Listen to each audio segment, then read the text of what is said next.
Welcome back to the 50-State Cold Case Spotlight. Today we are in Utah for day 4, and I will be spotlighting the case of Anthony Adams. In 1978, 25-year-old Anthony Adams was a prominent member of the Salt Lake City chapter of the Socialist Workers' Party and a well-known gay rights activist. On November 30th, 1978, Anthony's nowhere to be found at a rally with his fellow participants, and they knew something was wrong because they knew if Anthony could be there, he would.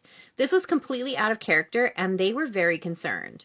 Over the next few days, his friends started to worry because they too hadn't seen him in the last few days. Two close friends decided to head over to his apartment and check on him, and that's when they would find Anthony deceased due to multiple stab wounds. When investigators arrived, it is clear there was a struggle and Anthony fought for his life. Police theorized that Anthony was attacked while he was in the bathtub, and his assailant or assailants struggled in the bathroom, and Anthony was able to make it to his bedroom, where he was ultimately overtaken. Investigators reported that it looked like Anthony had been attacked in multiple locations throughout his apartment with possibly multiple weapons.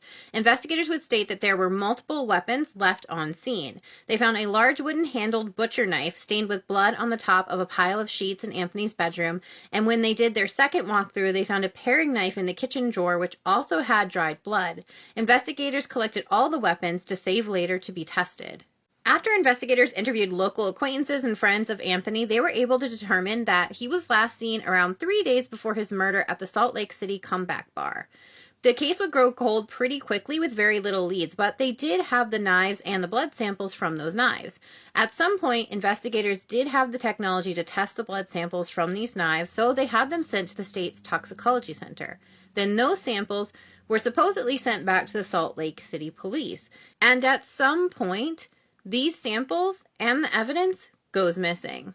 In December 2023, Chris Riley, a professor of the pharmacology and toxicology at the University of Utah, told the Advocate publication, quote, "We looked for any records, but we were not able to find anything. It's been a long time," unquote. Chris said that he asked his staffers in the university to dig through the archives to see if the samples existed. However, they were not able to find any records for the samples. In 2020, they did have one forensic update when they matched a fingerprint from Adam's apartment to a homeless girl named Nikki Henson, who was 16 at the time. They don't have any evidence linking her to Anthony's murder, and they said that she was likely just a friend, but they were not able to interview her for further information since she passed away in 2004. In 2018, the Salt Lake Tribune would report that Detective Greg Will said they had no record that the university ever returned the evidence in Anthony's case back to them after they sent it to the university. And the university came forward and said that their lab only ever dealt with physical evidence on toxicology, so it's unlikely that they ever had the knives in their possession. To put it bluntly, the key evidence in Anthony's case, the weapons, and those supposed samples taken from the weapons are both gone, and nobody knows where, who, when, why, or how.